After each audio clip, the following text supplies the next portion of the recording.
Today we're going to read A Fish Out of Water by Helen Palmer, and the pictures are by P.D. Eastman. It's a Dr. Seuss book.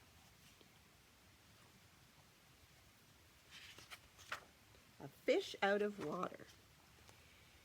"This little fish," I said to Mr. Carp.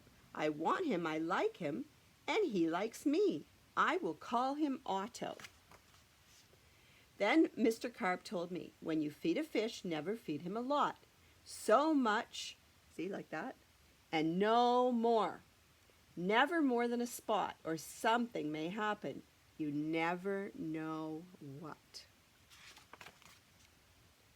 Then I took Otto home. I gave him some food. I did not give him much, just one little spot. But this did not make Otto happy. He wanted more food. He had to have more. Poor Otto, he just had to have more. I knew what Mr. Carp had told me. Never feed him a lot, never more than a spot, or something may happen. You never know what. But I gave Otto all the food in the box. Oh boy. Then something did happen. My little Otto began to grow. I saw him grow. I saw him grow and grow. Soon he was too big for his little fish bowl. Look how big that fish got.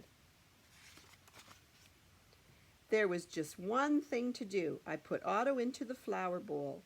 "There, Otto," I said, "this will hold you." But no, the flower bowl did not hold him. Otto went right on growing. This was not funny at all. His tail was growing right out of the top. I grabbed the flower bowl. I ran with it. "Otto," I said, "I know just where to put you.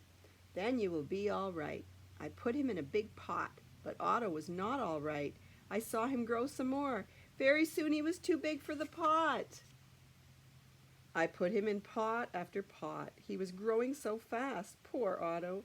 My poor little fish. Oh, why did I feed him so much? "Otto," I said, "stop growing, please." But Otto couldn't stop growing. He was growing all the time. Very soon I ran out of pots. Otto had to have water.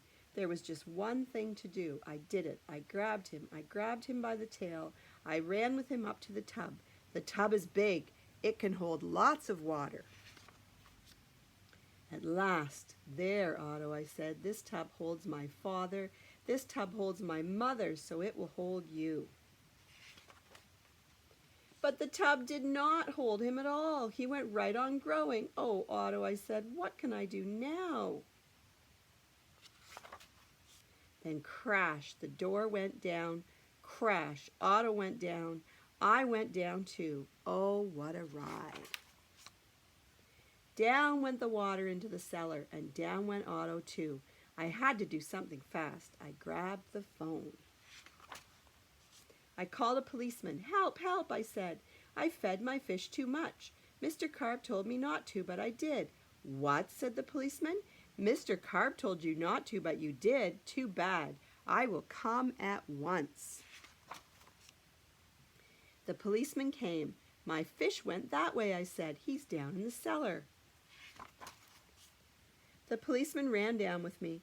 "What a fish," he said. "He is much too big to keep in a cellar. We will have to get him out." We had to work and work to get Otto out. Poor Otto. Oh, why did I feed him too much? Mr. Carp told me something would happen, and it did. It did.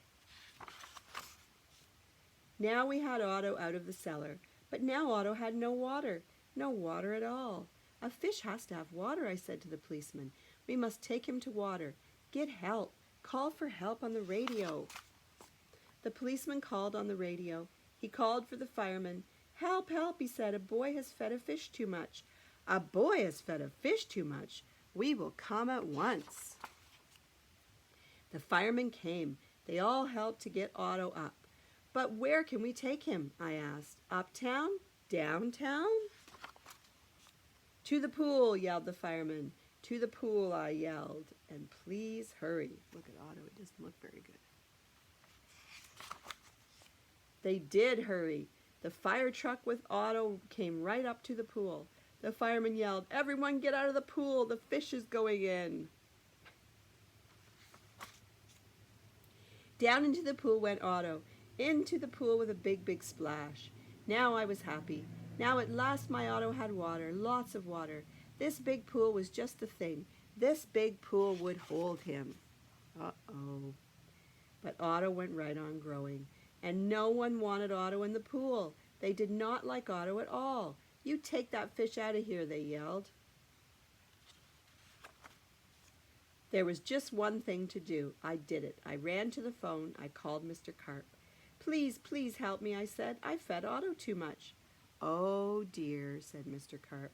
"So you fed him too much. I knew you would.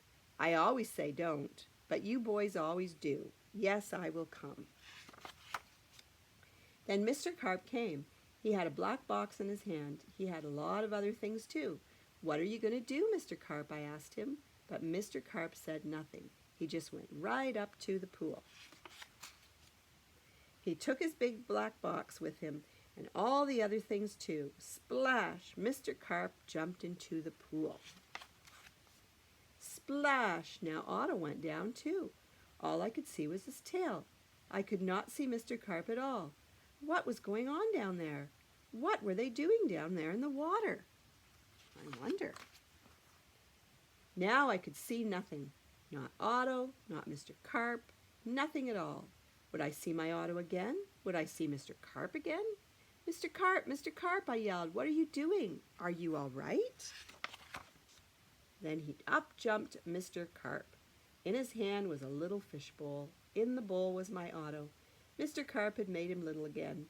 "Don't ask me how I did it," he said, "but here is your fish." "And from now on," said Mr. Carp, "please don't feed him too much. Just so much, and no more." Now that is what I always do. Now I feed Otto so much and no more. Never more than a spot or something may happen. And now I know what. A Fish Out of Water by Helen Palmer. Pictures by P.D. Eastman.